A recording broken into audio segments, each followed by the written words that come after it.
Okay, what I like about this lesson is they're going to have you do multiple steps. For example, when you get to the independent practice and guided practice, they're going to have you do something like this. Remember, parentheses always come first. And you might look at this and go, I can't do that. Yes, you can. Okay, same steps as we've learned in 7.3 and 7.4. So let's try it out. Come on, camera, don't fail me now. All right, how can adding and subtracting fractions help you solve problems? So Kayla had 9/10 gallon of paint, so almost a whole gallon. She painted the ceilings in her bedroom and bathroom. How much paint does she have left after painting the two ceilings? And it says you can use both addition and subtraction to find out how much paint she has left. So I know that she uses 2/3 of a gallon, or 2/3 gallon on her bedroom, and she uses 1/5 gallon on her bathroom. So the first step I'm going to do is add these two together to figure out how much she actually used. I cannot add thirds and fifths, so I have to find what giant one I need to make equivalent fractions.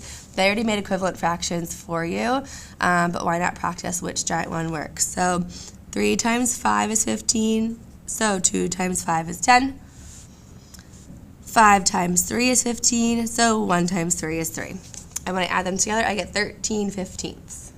So now, if she started with 9/10 and she used 13/15, how much is left? Not much, right?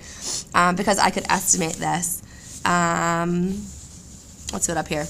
If we have 9/10 minus 13/15, these are both really close to 1, and 1 minus 1 is 0. So my answer is going to be close to 0. We have, this time, tenths and 15ths. And you're not going to want to multiply these together to find your common denominator, because 10 times 15 is 150, and that's really big. But you can skip count 10, 20, 30, 40, list your multiples to find one in common with 15. 15, 30, 45, 60, so the first one is 30. Just zoom in a little bit. The giant one to go from tenths to 30ths is 3/3, because 10 times 3 is 30, 9 times 3 is 27. And to go from 15ths to 30ths, the giant one is 2. 15 times 2 is 30, and 13 times 2 is 26. And when I subtract them, 27 minus 26 equals 1/30. Sorry if I'm going fast, but it's our third time doing adding and subtracting fractions, so I think you guys are good. All right, convince me. For the problem above, how could you use estimation to check that the answer is reasonable? I already did this. So I want you in the discussion online to show me the equation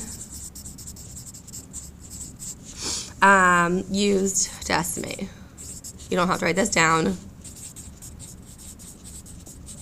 Okay, you do not have to write this down, but I want you to, on the discussion, it looks, here's like a discussion bubble, on Schoology, write down the equation that you could use to show all 3 of these amounts estimated, rounded, and then check to see if your answer is reasonable.